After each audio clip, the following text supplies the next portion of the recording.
Hello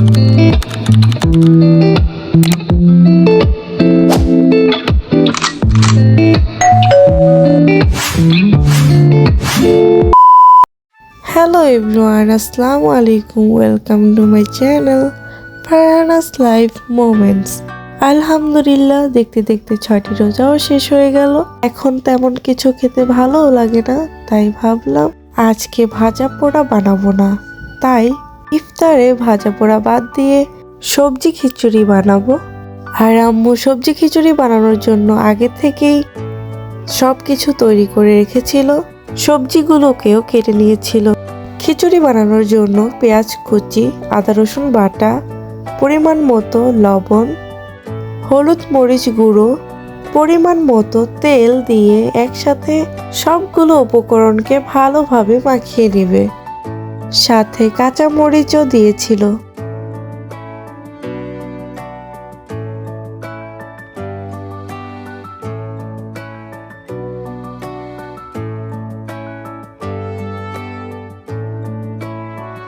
আমাদের চালের পরিমাণ বেশি হওয়াতে এক পাত্র থেকে আরেকটি পাত্রের মধ্যে তুলে নিচ্ছে।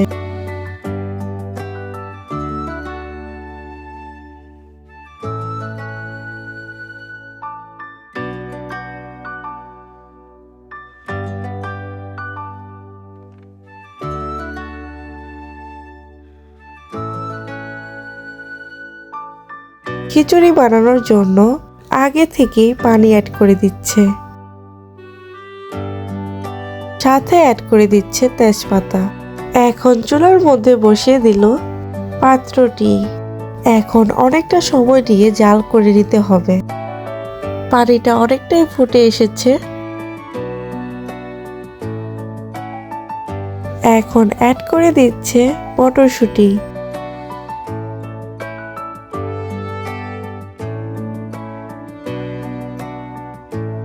খিচুড়িটা প্রায় অনেকটা হয়ে এসেছে। এখন অ্যাড করে দিচ্ছে জিরা গুঁড়ো, সাথে কুচানো ধনিয়া পাতা আর টমেটো। এখন সবগুলো উপকরণকে আরো ভালোভাবে মাখিয়ে নেবে।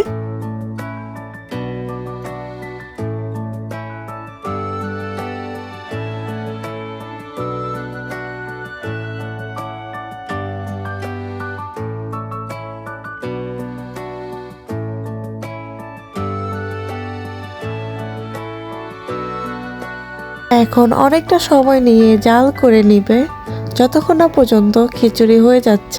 তার পাশাপাশি খিচুড়ি খাওয়ার জন্য কিছু ভর্তা বানিয়ে নিবে, তাই মরিচ আর পেঁয়াজগুলোকে ভেজে নিচ্ছে। বেগুন ভর্তা করার জন্য বেগুনটাকে ভেজে নিচ্ছে।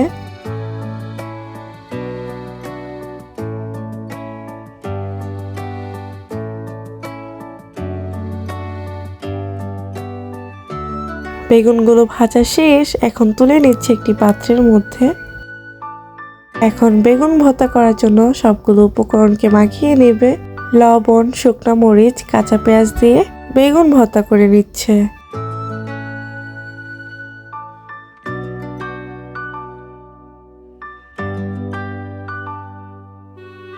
সাথে অ্যাড করে দিচ্ছে ধনিয়া পাতা কুচি।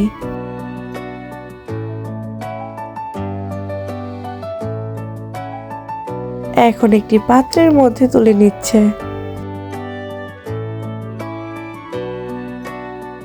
এখন আলু ভর্তা করে নিবে। আলুর সাথে ভালোভাবে সবগুলো উপকরণকে মাখিয়ে নিচ্ছে।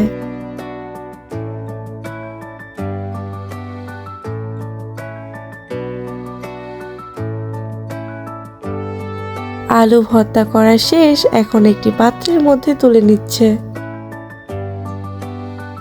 টমেটো ভর্তাও করেছিল, সবগুলোর সাথে এখন খাঁটি সরিষার তেল অ্যাড করে দিচ্ছে। আমাদের খিচুড়ি রান্না করা শেষ। আজকের মতো ভিডিও এখানে শেষ করছি। আল্লাহ হাফেজ। আমার ভিডিওটি ভালো লাগলে অবশ্যই সাবস্ক্রাইব করে পাশে থাকবেন, সাথে লাইক, কমেন্ট, শেয়ার করবেন।